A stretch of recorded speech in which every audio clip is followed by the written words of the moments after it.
Today is World Read Aloud Day. Welcome. My name is Deborah Jean Baptiste Samuel, and I'm excited, ecstatic to be sharing with you today. I'll be reading Buried Treasure, a story found in the First Aid Reader, Book C. When we speak of buried treasure, we think at once of gold and silver and diamonds hidden in the ground. This story will surprise you because it is not about any of these precious things. Mr. Bushytail and his wife lived in a hole high up in a tall tree in the middle of the forest.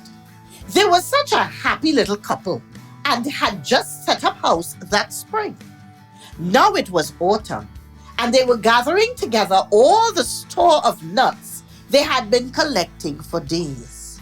Never did you see two such busy creatures as they were, running here, running there, to carry nuts one by one to a hole they had found at the foot of their house. "Well," said Mr. Bushytail with great pride, "you really are a helpful little wife. You've gathered as many nuts as I have. Now we need not fear for the winter, for we shall have food quite well off." Mrs. Bushytail was too busy to reply, but she waved her tail in pleasure and then set to work harder than ever. Suddenly, they heard footsteps coming toward them through the woods. The squirrels looked at each other in alarm, and Mrs. Bushytail shut up the tree like a flash of lightning. Mr. Bushytail stayed behind for a moment so he could scatter some fallen leaves over the nuts at the hole, and then he too scampered quickly up the tree. Alas, he was just that second too late to escape being seen. "Oh, look! There's a squirrel! See, Elsie, a squirrel is there on that branch." "Oh, David, so it is? Why, there are two of them." For a few minutes, they stood there talking and laughing and gazing up into the tree. Mr. and Mrs. Bushytail looked down and to their horror saw that at the foot of the tree, just in front of their little storehouse, stood a boy and a girl. Suddenly the boy noticed the little heap of leaves and bent down upon his knees. "Look, Elsie, look at what they have been doing." "Nuts," said Elsie, "nuts. They were hiding them when we came along. They are watching us now to see what we will do." Two pairs of bright little eyes kept watching David as he picked up a nut from the hole, cracked it with his teeth, and began to munch. "Try one, Elsie." The girl picked up a large nut, but suddenly dropped it again into the hole. "David, it's not fair." "Why not?" he said. "We found them. They don't belong to anybody."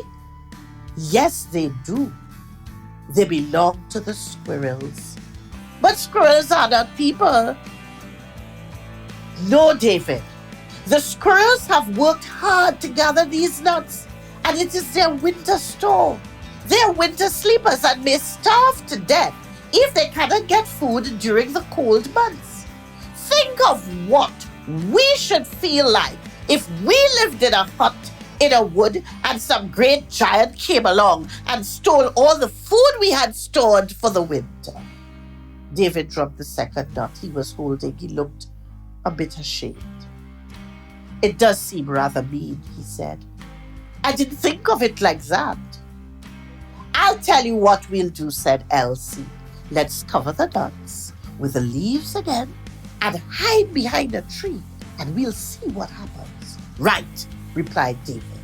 Mr. Bushytail was trembling with fear and anger, and his little wife was almost in tears.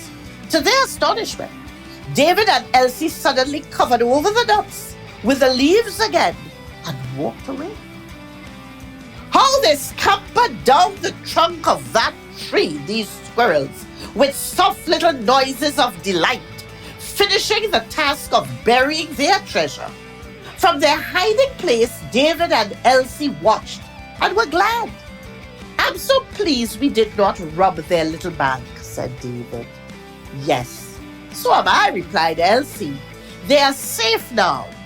Isn't it fun to know where their store is hidden?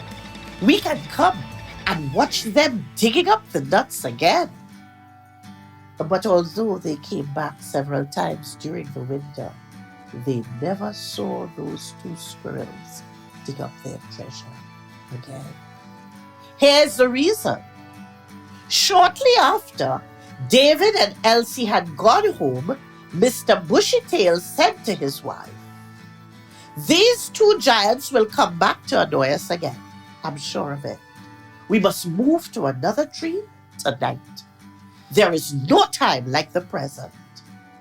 In the light of the moon, the two little squirrels dug up all their winter hoard and moved it to a hollow tree in another part of the wood.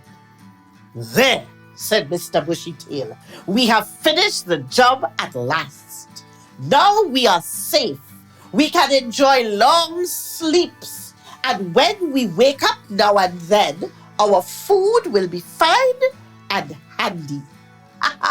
And that is why David and Elsie never saw those two squirrels again.